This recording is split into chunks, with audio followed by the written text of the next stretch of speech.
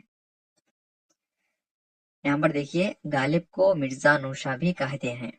غالب کا نام جو ہے مرزا اسد اللہ خان غالب،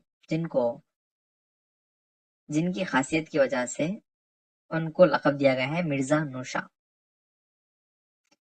یہاں پر دیکھیے دوسری قسم، چوتھی قسم خطاب، وہ اسم جو کسی کارنامے کی وجہ سے حکومت یا بڑوں کی طرف سے دیا جائے، یعنی ایوارڈوں کو کہتے ہیں خطاب، جیسے پدم شری، بھارت رتن اور سر جو ہے شیخ محمد اقبال کو دیا گیا، اور اسی طرح سر سید احمد خان کو دیا گیا۔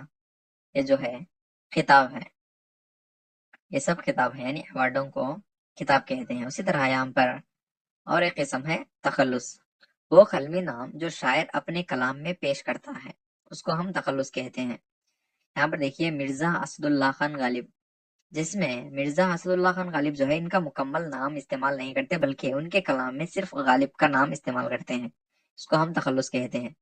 اس پر جو علامت جو ہے اس کو بطق کہتے ہیں، یہ علامت جو ہے بطق کہلاتی ہے، بطق۔ ولی محمد نذیر جو شاعر ہیں ان کا تخلص ہے نذیر۔ اسی طرح علی سکندر جو شاعر ہیں ان کا تخلص ہے سکندر۔ یہ رہے اسم خاص کے اقسام، اور مستقل کلمے کی اور ایک قسم جو ہے ضمیر ہے، اس کے مزید اور اقسام ہیں، اور فرمائیے ضمیر شخصی، وہ ضمیر جو کسی شخص کے نام کے بجائے استعمال ہوتا ہے، وہ ضمیر جو کسی شخص کے نام کے بجائے استعمال ہوتا ہے ضمیر شخصی کہلاتا ہے۔ یعنی جیسے میں ایک شخص ہوں، وہ ایک شخص ہے، ان ایک شخص ہے، تم ایک شخص ہے، یعنی شخصوں کو بتانے کے لیے، یعنی شخص کو بتانے کے لیے جو ضمیر استعمال ہوتا ہے اس کو ضمیر شخصی کہتے ہیں۔ اسی طرح ضمیر مصولہ، وہ ضمیر جو کسی بیان کی وضاحت یا دو جملوں کو ملانے کے لیے استعمال ہوتا ہے اس کو ضمیر مصولہ کہتے ہیں۔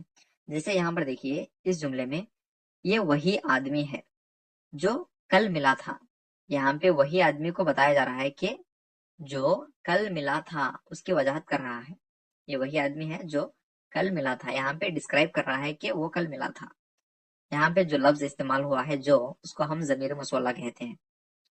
اسی طرح وہ کتاب جو گم ہو گئی تھی مل گئی، یہاں پہ وہ کتاب جو ہے گم ہو گئی تھی مل گئی، کون سی کتاب؟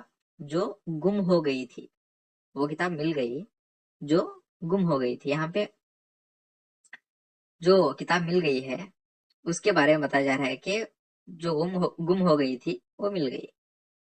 یہاں پہ وضاحت کرنے یا دو جملوں کو ملانے کے لیے جو ضمیر استعمال ہوتا ہے اس کو ضمیر مصولہ کہتے ہیں۔ اسی طرح ضمیر استفہامیہ، وہ ضمیر جو کوئی سوال کے لیے استعمال ہوتا ہے، جیسے احمد کہاں جا رہے ہو، دیکھو کون آیا ہے۔ جو سوالات کے لیے الفاظ یعنی ضمیریں جو استعمال ہوتے ہیں جن کو ہم ضمیر استفہامیہ کہتے ہیں، جیسے کہاں، کون، کیا، کیوں، یہ سب جو ہے ضمیر استفہامیہ ہے۔ اسی طرح ضمیر تنکیر، وہ ضمیر جو غیر معین فرد یا شے کے لیے استعمال ہوتا ہے، یعنی جس کی تعداد کو ہم بتا نہیں سکتے، صرف غیر معین ہوتا ہے، یعنی جس کو ہم یہاں پر دیکھیے مثال دیکھیے سمجھ میں آ جائے گا۔ یہاں کوئی نہیں ہے، یہاں پر کوئی نہیں ہے، غیر معین ہے، جس کی تعداد نہیں ہے۔ کسی سے کچھ مت کہو، یعنی بہت سارے لوگ ہیں جس میں کسی سے کچھ مت کہو، یعنی کسی کو کہنے کے لیے، کسی سے نہ کہنے کے لیے، یعنی مخصوص طور پر جن کی تعداد نہیں، کچھ جو ہے ضمیر تنکیر ہے۔ اس طرح بہت سارے ایسے الفاظ ہیں جو غیر معین ہیں، یہ سب جو ہیں ضمیر تنکیر ہیں۔ اسی طرح ضمیر اشارہ، وہ ضمیر جو اشارے قریب یا بعید کے لیے استعمال ہوتا ہے، ایسے ضمیر جو نزدیک کی چیزوں اور دور کی چیزوں کو بتانے کے لیے استعمال ہوتا ہے ضمیر اشارہ کہلاتا ہے. جیسا کہ یہ کتاب ہے، یہ کتاب ہے یعنی کتاب نزدیک ہے جس کو ہم دکھا کر کہتے ہیں کہ یہ کتاب ہے. اسی طرح وہ قلم ہے یعنی قلم دور ہے، اس کو دکھا کر کہتے ہیں وہ قلم ہے. یعنی نزدیک کی چیزوں اور دور کی چیزوں کو بتانے کے لیے جو ضمیر استعمال کیا جاتا ہے اس کو ہم ضمیر اشارہ کہتے ہیں.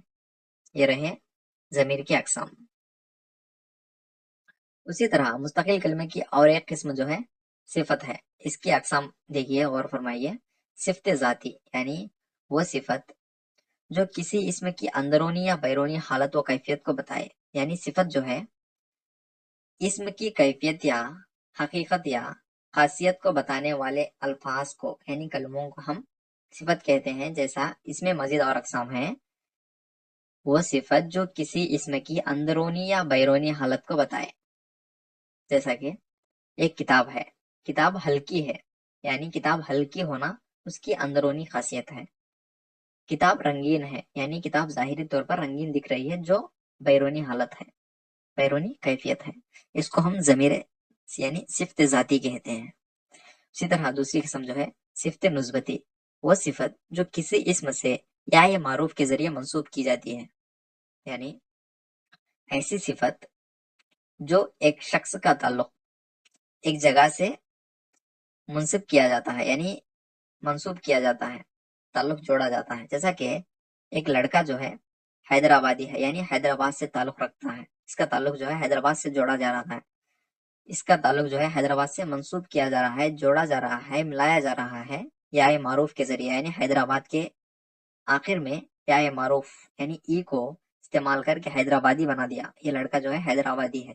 اس کو ہم صفت نسبتی کہتے ہیں. اسی طرح یہ ایرانی کھجور ہے، یہ کھجور جو ہے ایران سے تعلق رکھتے ہیں یعنی ایران کے کھجور ہے، ایرانی ہے. یہ جو ہے صفت نسبتی ہے. یہ صفت کے دو اقسام رہے. اسی طرح اس کے مزید اور اقسام ہیں، غور فرمائیے. صفت عددی، وہ صفت جو اسم کی تعداد کو بتائے. یعنی 10 آم لے لو، یہاں پہ آم لے لو جو ہے اسم ہے اور فعل ہے، جس میں آم کی خاصیت یعنی کیفیت کو بتایا جا رہا ہے کہ کیا ہے 10 آم. یہ جو ہے صفت عددی ہے. وہ صفت جو تعداد کو بتائے صفت عددی کہلاتی ہے. اسی طرح یہاں پہ 2 کتابیں لے جاؤ، کتابیں لے جاؤ جو ہے معمول ہے. یہاں پہ کتابیں کتنی یعنی کتابوں کی خاصیت کیا ہے جو تعداد کو بتا رہی ہے، 2 کتابیں، یہ صفت عددی کہلاتے ہیں. اسی طرح ایسے الفاظ جو ایسے صفت جو تعداد کو بتائے وہ صفت عددی ہوتے ہیں. وہ صفت جو اسم کی مقدار کو بتائے وہ جو ہے صفتی مقداری ہوتے ہیں. جیسے تن بھر کپڑا یعنی جو ماپتے ہیں اس کے بھر کپڑا جو ہے مقدار کو بتاتا ہے. من بھر روٹی، یہ سب جو ہے مقداری ہیں. اسی طرح مقدار یعنی کوانٹیٹی، ناپنا تولنا، ان سب مقداروں کو صفت مقداری کہتے ہیں.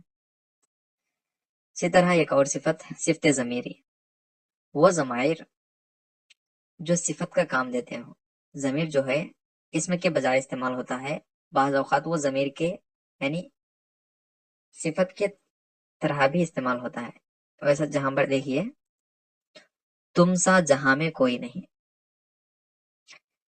یہاں پہ وہ ضمائر جو اسم کے آگے یعنی سامنے آتے ہیں ان کو ہم صفت ضمیری کہتے ہیں. یہ جو ہے مختصر سی شناخت ہے.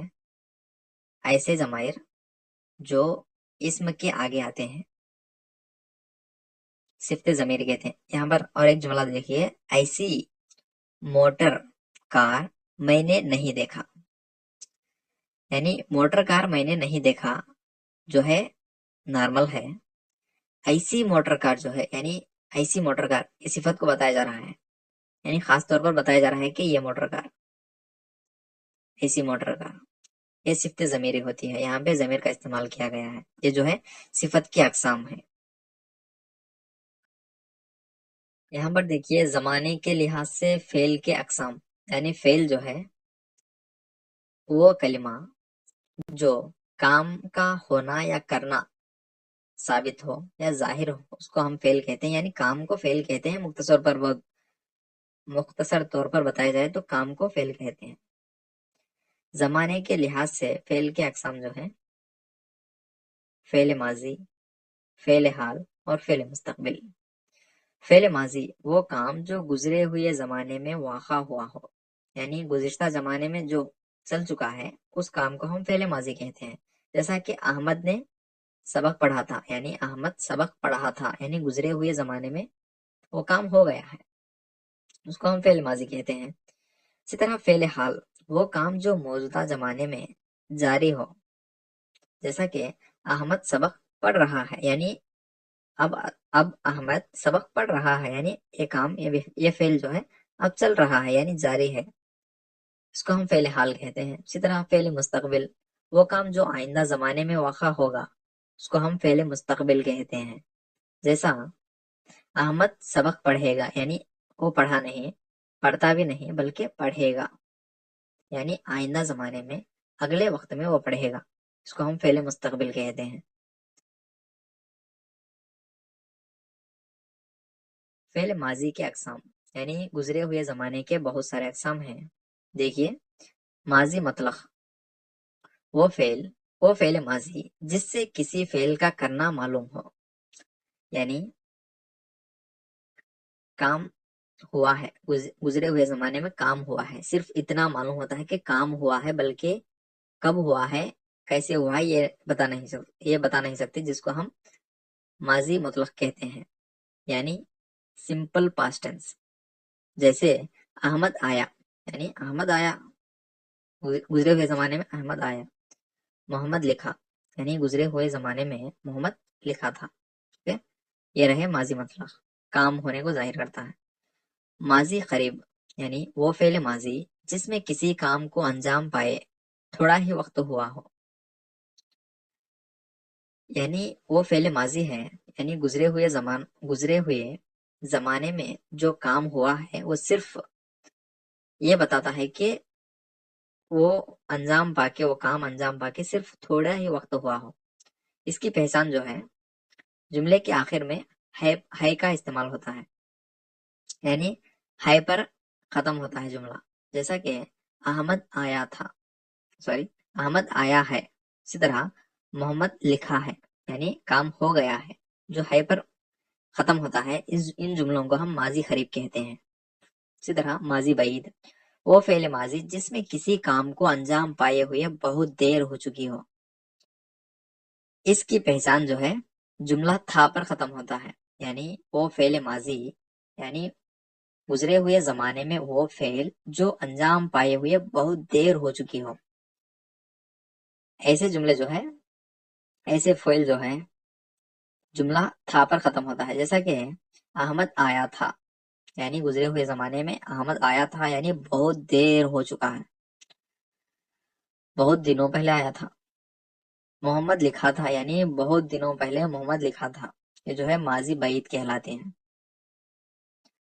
اسی طرح ماضی استمراری وہ فعل ماضی جس سے کسی کام کا گزشتہ زمانے میں جاری رہنا معلوم ہوتا ہے، یعنی گزرے ہوئے زمانے میں جو فعل جو ہے جاری رہتا ہے اس کی پہچان میں ماضی استمراری کہلاتی ہے، یعنی اس کی پہچان جو ہے جملہ رہا تھا پر ختم ہوتا ہے، جیسے احمد آ رہا تھا، محمد پڑھ رہا تھا، محمد لکھ رہا تھا، یہ جو ہے ماضی استمراری ہے، یعنی گزرے ہوئے زمانے میں کام کا جاری رہنا۔ اسی طرح ماضی شکیہ یا احتمال کے معنی جو ہے شکی ہے۔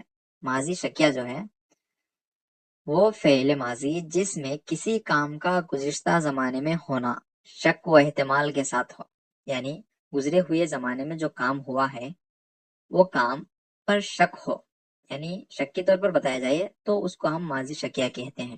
اس کی پہچان جو ہے جملہ آخر میں رہا ہوگا پر ختم ہوتا ہے، جیسا کہ یہاں پر دیکھیے احمد آیا ہوگا، محمد پڑھا ہوگا، یعنی شکی طور پر بتایا جا رہا ہے کہ احمد آیا ہوگا۔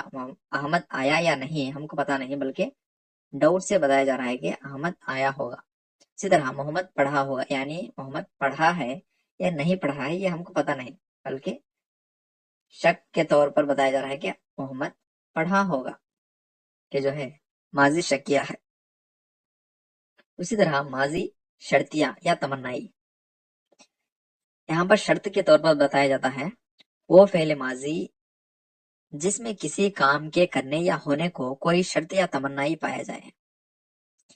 اس کی پہچان یہ ہے کہ جملہ جو ہے کاش یا اگر سے شروع ہوتا ہے. اگر جملہ کاش یا اگر سے شروع بھی نہ ہو اس کو ہم پہچان سکتے ہیں یہ جملہ کاش یا اگر سے شروع ہوا ہے.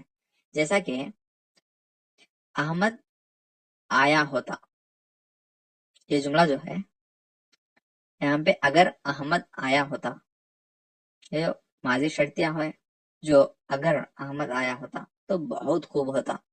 کاش محمد پڑھا ہوتا تو ایگزام میں کامیاب ہوتا. یہ جو ہے شرطیہ طور پر بتایا جا رہا ہے. اگر یہاں پر ہم کاش اور اگر کو نکال دیا جائے جب بھی ہم پہچان سکتے ہیں کہ جس میں شرط موجود ہے. احمد آیا ہوتا، کیونکہ آخر میں ہوتا جو ہے یہ بھی شرط کو ظاہر کرتا ہے. محمد پڑھا ہوتا، یہ بھی شرط کو ظاہر کرتا ہے، آخر میں ہوتا. یہ رہے فعل ماضی کے اقسام. اسی طرح فعل حال کے اقسام. فعل حال جو ہے وہ فعل جو موجودہ زمانے میں جاری ہو اس کو ہم فعل حال کہتے ہیں، جس کے مزید اور اقسام ہیں. حال مطلق، وہ فعل جس سے کسی کام کا کرنا یا ہونا موجودہ زمانے سے پایا جائے، یعنی سمپل پریزنٹ ٹینس، موجودہ زمانے میں کام ہو رہا ہے یعنی ہوا ہے. اس کی پہچان جو ہے جملہ تا ہے پر ختم ہوتا ہے. احمد آتا ہے، یعنی موجودہ زمانے میں کام ہو رہا ہے، صرف ہو رہا ہے. محمد لکھتا ہے، یہ جو ہے حال مطلق ہے. اسی طرح حال ناتمام، وہ فعل حال جس میں کام ابھی مکمل نہیں ہوا ہے بلکہ فعل جاری ہے. اس کی پہچان جو ہے جملہ رہا ہے پر ختم ہوتا ہے. جیسے احمد آ رہا ہے، محمد لکھ رہا ہے، یعنی احمد آ رہا ہے یعنی آتا ہے. اسی طرح محمد لکھ رہا ہے یعنی لکھ رہا ہے، یہ جو ہے ناتمام ہے، ابھی کام مکمل نہیں ہوا ہے. اسی طرح حال احتمالی یا شکیہ، وہ فعل جس میں کسی کام کے موجودہ زمانے میں کرنے یا ہونے کو شک ہو، کرنے یا ہونے میں شک ہو، یعنی موجودہ زمانے میں جو کام ہو رہا ہے اس میں اگر شک ہو تو اس کو ہم حال شکیہ یا احتمالی کہتے ہیں. جیسا کہ اس کی پہچان جو ہے جملہ شاید سے شروع ہوتا ہے. جیسے احمد آ رہا ہوگا، محمد لکھ رہا ہوگا، یعنی موجودہ زمانے میں کام چل رہا ہے، یعنی شکی طور پر چل رہا ہے، یعنی یہاں پہ کام ہو رہا ہے یا نہیں ہم کو پتا نہیں، بلکہ ہم ڈاؤٹ سے یعنی شک کے طور پر بتایا جا رہا ہے کہ ہو رہا ہے. احمد آیا یا نہیں ہم کو پتا نہیں، بلکہ احمد آ رہا ہوگا، وہ آ رہا ہوگا شاید. یہاں پہ اگر ہم جملے کے شروع میں شاید لگا کر پڑھتے ہیں تو احتمالی کہلاتی ہے. شاید اگر لگا کر نہیں پڑھتے ہیں جب بھی احتمالی شناخت کی جاتی ہے، کیونکہ آخر میں ہوگا جو لفظ ہے جس سے بھی ہم پہچان سکتے ہیں کہ لفظ جو ہے یہ جملہ جو ہے حال احتمالی میں موجود ہے. یہ رہے حال مطلق، حال ناتمام اور حال احتمالی. اسی طرح اس کے مزید اور اقسام جو ہے حال مضارع، وہ فعل حال جس میں موجودہ زمانے کے ساتھ ساتھ مستقبل کو بھی بیان کیا جائے، اس کو ہم حال مضارع کہتے ہیں. جیسا کہ مثال دیکھیے، محنت کرو کامیابی ملے گی، یعنی محنت کرو جو ہے حال کا کام ہے، یعنی فعل حال ہے. کامیابی ملے گی یعنی کامیابی کب ملے گی؟ آئندہ زمانے میں ملے گی. یہ جو ہے وہ فعل حال جو موجودہ زمانے کے ساتھ ساتھ مستقبل کو بھی بیان کیا جائے حال مضارع کہلاتا ہے. کام کرتے رہو یعنی فعل حال ہے. اسی طرح تنخواہ ملے گی کب ملے گی؟ آئندہ زمانے میں ملے گی. یہ جو ہے حال مضارع کہلاتا ہے۔ یہاں پر معنی کے لحاظ سے فعل کے اقسام۔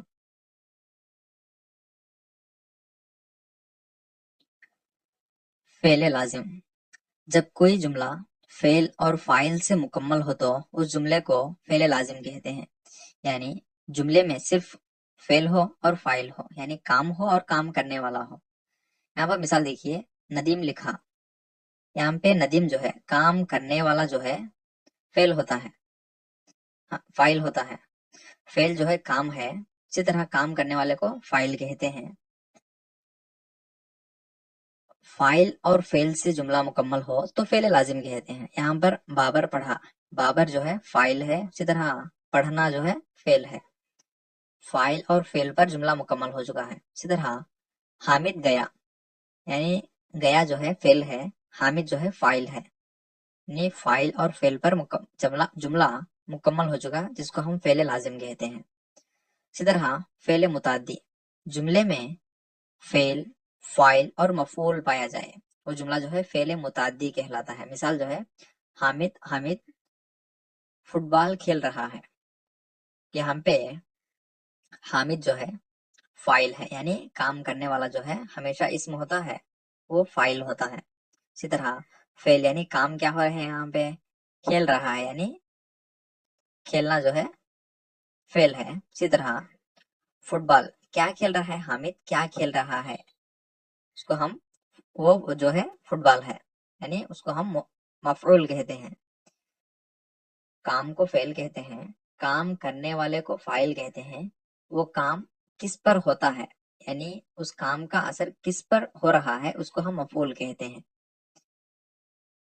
یہاں پر دیکھیے، شاہد خط لکھ رہا ہے، شاہد فاعل ہے، یعنی کام کرنے والا۔ لکھ رہا ہے یعنی لکھنا جو ہے فعل ہے۔ شاہد کیا لکھ رہا ہے، یعنی لکھنا کس پر، یہ لکھنا جو کام ہے کس پر اثر ہو رہا ہے، خط پر ہو رہا ہے، خط کو ہم مفعول کہتے ہیں۔ ان جملوں میں فعل، فاعل اور مفعول پائے جاتے ہیں جس کو ہم فعل متعدی کہتے ہیں۔ اس طرح یہاں پر دیکھیے فعل ناقص، ایسا جملہ جس میں فاعل کے فعل کا اثر دکھائی نہ دے بلکہ اس کی کیفیت ظاہر ہو، یعنی جس میں ہم فعل کا اثر، یعنی فعل نہیں دکھتا، فعل کا اثر نہیں دکھائی دیتا بلکہ اس میں کی کیفیت ظاہر رہتی ہے۔ جیسا مثال دیکھیے، ارشد بیمار ہے، یہاں پہ ارشد جو شخص ہے جس کی کیفیت کیا ہے، یعنی جس کی خاصیت کیا ہے، بیمار ہے، یہ خاصیت کے طور پر ہے، بلکہ یہاں پر فعل کا اثر نہیں ہوتا، یعنی فاعل ہے جملے میں، فعل نہیں دکھائی دے رہا، اس لیے ہم اس کو فعل ناقص کہتے ہیں، یعنی فعل نہیں ہے۔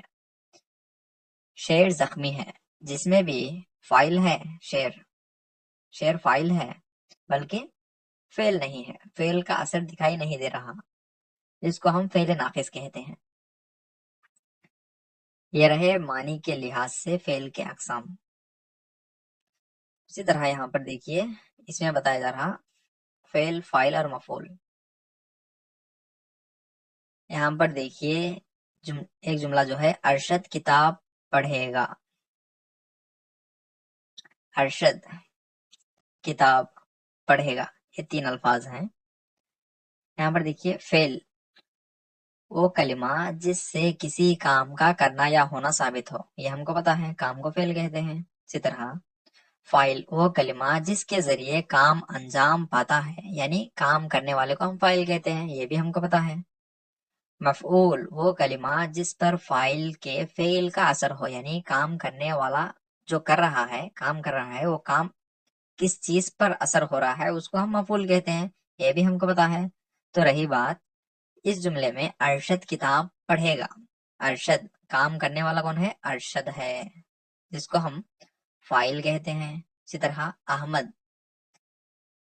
کیا کر رہا ہے، کتاب پڑھ رہا ہے، یعنی پڑھنا جو ہے کام ہے، کیا کام کر رہا ہے، پڑھ رہا ہے، یہ جو ہے فعل ہے، یعنی کیا پڑھ رہا ہے، پڑھنے کا اثر کس پر ہو رہا ہے، کتاب پر ہو رہا ہے۔ احمد یعنی ارشد جو پڑھ رہا ہے اس کا اثر کس پر ہو رہا ہے؟ کتاب پر ہو رہا ہے۔ کتاب کو ہم مفعول کہتے ہیں۔ یہ رہے فاعل، فعل اور مفعول۔ تو آگے بڑھتے ہیں۔ یہاں پہ فعل کے مزید اور قسمیں ہیں، اقسام ہیں۔ دیکھیے فعل معروف اور فعل مجہول۔ یہاں پر چند جملے ہیں جن پر غور کیجیے۔ خالد نے خط لکھا۔ یہاں پہ بتایا جا رہا ہے کہ خالد نے خط لکھا، جس میں فاعل ہے خالد، اسی طرح لکھنا جو ہے فعل ہے، یعنی کیا لکھ رہا ہے؟ خط لکھ رہا ہے، یہ مفعول ہے۔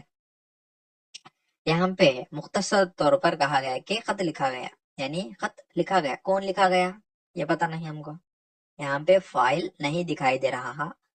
ایسے جملوں کو، یعنی جس جملے میں فاعل نہ ہو بلکہ جملہ مکمل ہو، جس کو ہم فعل مجہول کہتے ہیں۔ جس جملے میں فعل، فاعل اور مفعول ہو، یا فعل اور فاعل ہو، اس جملے کو ہم فعل معروف کہتے ہیں۔ مختصر طور پر دیکھیے، فعل معروف وہ فعل جس میں فعل کا فاعل معلوم ہو، یعنی کام کرنے والا جس جملے میں ہو اس کو ہم فعل معروف کہتے ہیں۔ جس جملے میں کام کرنے والا ظاہر نہ ہو اس کو ہم فعل مجہول کہتے ہیں۔ یہاں پر دیکھیے، پروین نے نماز پڑھی۔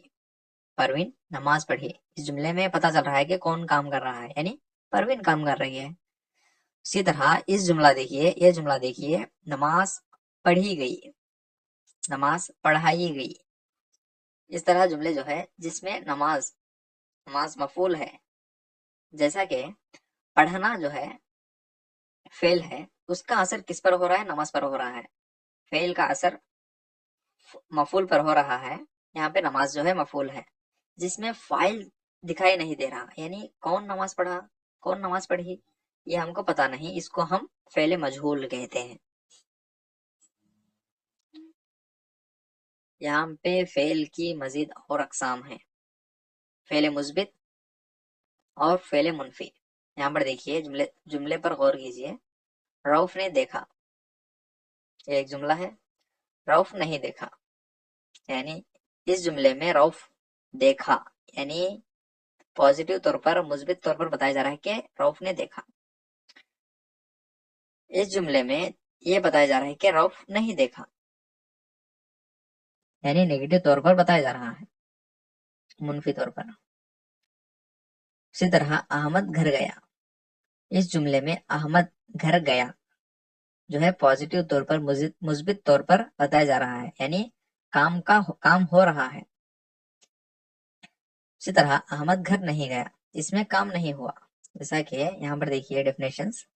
فعل مثبت وہ فعل جس میں کسی کام کا ہونا ثابت ہو، یعنی کام کا ہونا ثابت ہو تو فعل مثبت کہتے ہیں۔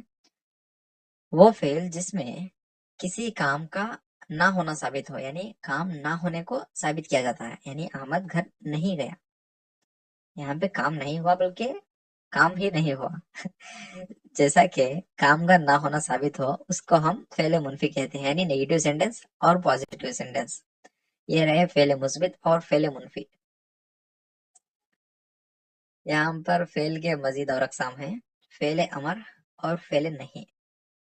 امر ہم جانتے ہیں، امر یعنی حکم، جیسا کہ جلدی جاؤ، استاد کا ادب کرو۔ ان جملوں میں ہم حکم کر رہے ہیں، یعنی امر کر رہے ہیں، آرڈر کر رہے ہیں، جلدی آؤ، مخاطب کو کہتے ہیں جلدی آنے کے لیے۔ اسی طرح استاد کا ادب کرو، بچوں سے کہتے ہیں کہ استاد کا ادب کرو۔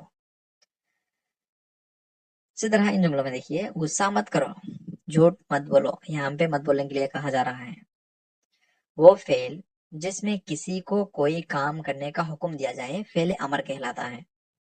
اسی طرح وہ فعل جس کے کرنے سے کسی کو روکا جائے، یہاں پر دیکھیے غصہ مت کرو، غصہ مت کرنے کے لیے، غصہ نہ کرنے کے لیے بتایا جا رہا ہے، جس کو ہم فعل نہیں کہتے ہیں، نہیں یعنی نہیں کرنا۔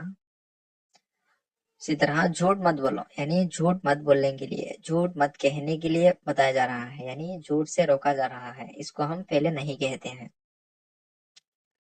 یہ رہے فعل امر اور فعل نہیں۔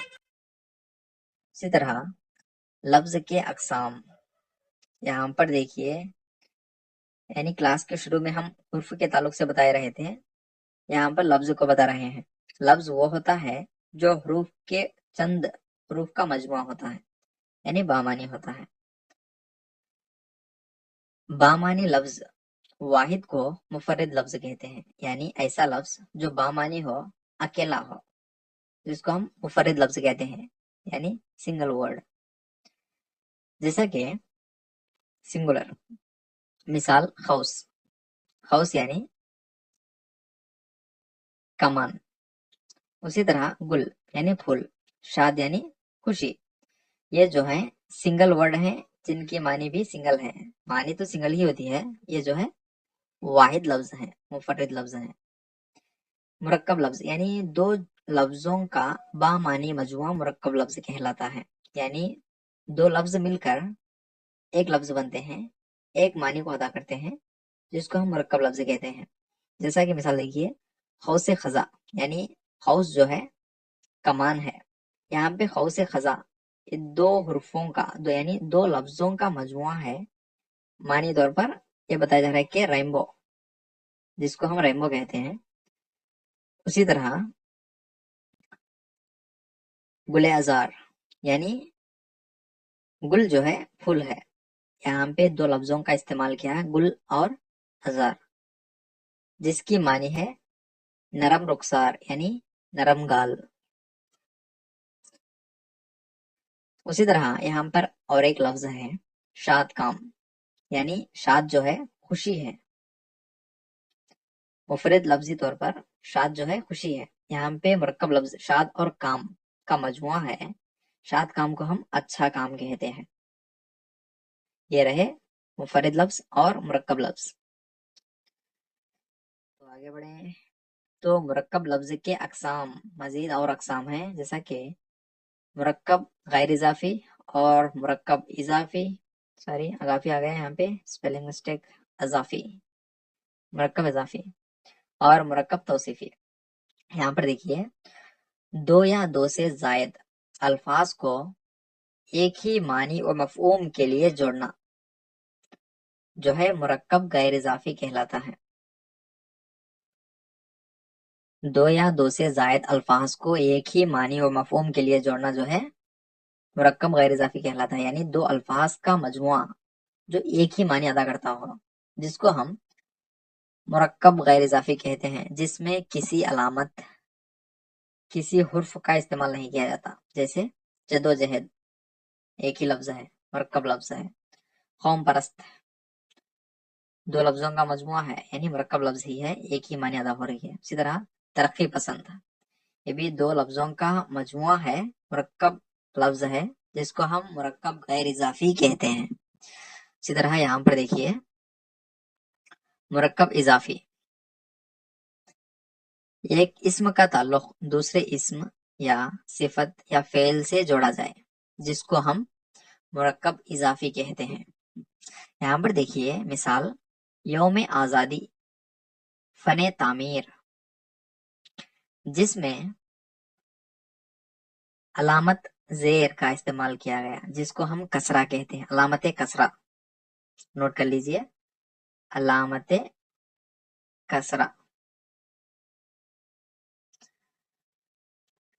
ایسے دو الفاظ جو علامت کسرہ کے ساتھ جڑے ہوں، ملے ہوں، اس کو ہم مرکب اضافی کہتے ہیں، یعنی یوم آزادی، جس کو ہم اس طرح لکھ سکتے ہیں کہ آزادی کا دن، آزادی کا دن، یعنی اگر ہم کسرہ یعنی علامت زیر ہٹا دیں تو اس کو ہم